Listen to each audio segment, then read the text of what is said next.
लाडकी बहीण योजनेतील पैशाचं वितरण सुरू झालंय अशी माहिती मुख्यमंत्री देवेंद्र फडणवीस यांनी दिली आहे। महिला सशक्तीकरणाच्या दिशेनं महत्वाचं पाऊल टाकण्यात आलं। डिसेंबरचा हप्ता वितरित करण्याची प्रक्रिया सुरू झाल्याचंही फडणवीस म्हणाले। या योजनेचा राज्यातील 67 लाखांहून जास्त महिलांना लाभ झालाय। आदित्य ठाकरेंनी मुख्यमंत्री देवेंद्र फडणवीसांना पत्र लिहिलंय। आदित्य ठाकरेंनी बेकायदेशीर बॅनर्स होर्डिंगवर प्रतिबंध घालण्याची मागणी केली आहे। बीएमसीकडून केवळ विरोधकांची पोस्टर हटवली जात आहेत, मात्र सत्ताधाऱ्यांच्या पोस्टरवर कारवाई का नाही असा सवालही आदित्य ठाकरेंनी मुख्यमंत्र्यांना केला। काँग्रेसनं महाराष्ट्र विधानसभा निवडणुकीत मतदानाची वाढवलेली टक्केवारी आणि वाढलेलं मतदार यावर आक्षेप घेत केंद्रीय निवडणूक आयोगाकडे तक्रार केली होती। यावर कुठल्याही मतदाराची संख्या वाढलेली नाही असं उत्तर निवडणूक आयोगानं दिलं। प्रहार पक्षाचे अध्यक्ष आणि माजी आमदार बच्चू कडू यांनी नागपुरात नितीन गडकरींची भेट घेतली आहे। विधानसभा निवडणुकीमध्ये बच्चू कडू यांचा पराभव झाला होता। त्यानंतर कडूंनी घेतलेल्या या भेटीची राजकीय वर्तुळात चर्चा होती। मणिशंकर अय्यर यांनी काँग्रेसला घरचा आहेर दिलाय। काँग्रेसनं इंडिया आघाडीचं नेतृत्व करण्याचा विचार सोडावा असं मत मणिशंकर अय्यर यांनी व्यक्त केलंय। एका इंग्रजी वर्तमानपत्राला दिलेल्या मुलाखतीमध्ये त्यांनी हे मत मांडलं। नाणार प्रकल्पाबाबत गैरसमज दूर झाल्याचं तिथल्या स्थानिकांनी सांगितलं तर सरकार त्या प्रकल्पाबाबत सकारात्मक निर्णय घेईल अशी माहिती उद्योगमंत्री उदय सामंत यांनी दिली आहे। तसंच 90% स्थानिकांनी प्रकल्पाचा पुनर्विचार व्हावा असं मत मांडलं। तर ती भूमिकाही आपण मुख्यमंत्री फडणवीस आणि खासदार नारायण राणेंसमोर मांडू असं उदय सामंत म्हणाले। जयंत पाटलांनी महायुती सरकारवर निशाणा साधलाय। अधिवेशनामधून विदर्भाच्या जनतेच्या अपेक्षा पूर्ण केल्या नाहीत, मात्र मोठमोठ्या घोषणा करण्याचा महायुती सरकारचा स्वभाव आहे अशी टीका जयंत पाटलांनी केली। उपमुख्यमंत्री अजित पवारांनी मंत्रालयात बैठक घेतली आहे। वित्त आणि नियोजन तसंच राज्य उत्पादन शुल्क विभागाची बैठक पार पडली। या बैठकीत अजित पवारांनी राज्यातील कामकाजाचा आढावा घेतला। कृषी मंत्री माणिकराव कोकाटे यांचं नाशिकच्या लासलगाव इथं जल्लोषात स्वागत करण्यात आलं। मंत्रिपदाची शपथ घेतल्यानंतर प्रथमच ते लासलगावमध्ये आले होते। यावेळी महायुतीच्या घटक पक्षातील कार्यकर्त्यांकडून त्यांचं जंगी स्वागत करण्यात आलं। आमदार म्हणून निवडून आल्यानंतर सांगलीच्या आटपाडीमध्ये गोपीचंद पडळकरांची जंगी मिरवणूक काढण्यात आली। उंट घोडे यांच्यासह 50 जेसीबीतून शहरातून मिरवणूक काढण्यात आली। यावेळी भाजपकडून पडळकरांचा सत्कार करण्यात आला।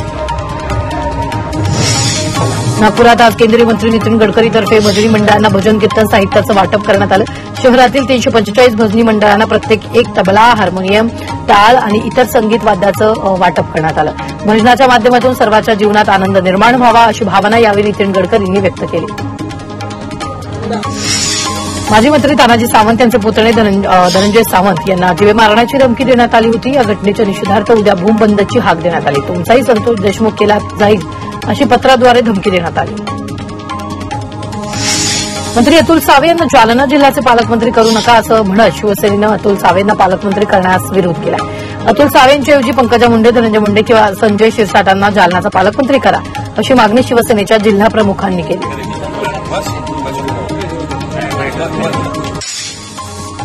या पावसामुळे पिकांचं मोठं नुकसान झालेलं आहे। मराठवाड्यातील 8,486 गावांपैकी 6,150 गावांची अंतिम पैसेवारी 50 पैशाहून कमी आली आहे, तर 2,336 गावांची पैसेवारी 50 पैशांपेक्षा अधिक असल्याचं समोर आलंय। अंतिम पैसेवारी 50 पैशाहून कमी असलेल्या गावांमधील शेतकऱ्यांचा शेतसारा तसंच विद्यार्थ्यांची परीक्षा फी माफ केली जाणार आहे। तसंच वीज बिलातही 33% सूट मिळण्याची शक्यता आहे।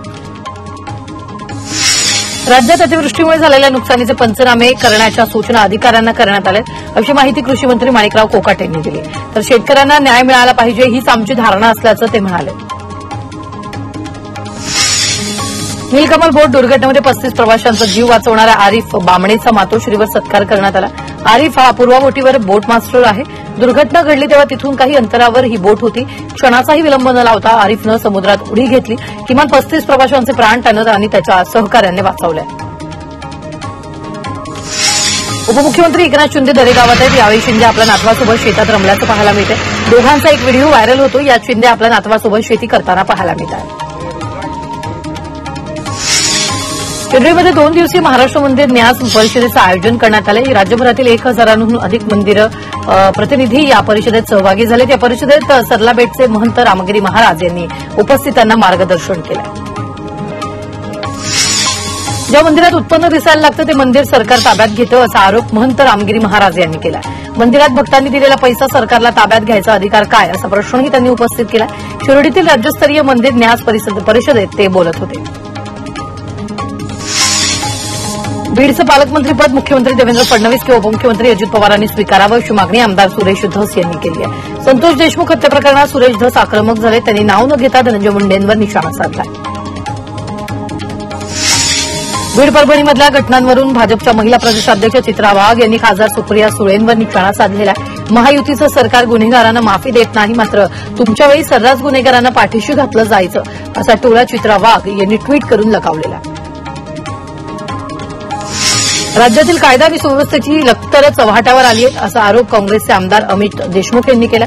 तर राज्यातील कायदा आणि सुव्यवस्था राखणं सरकारची जबाबदारी असल्याचंही देशमुखांनी म्हटलं.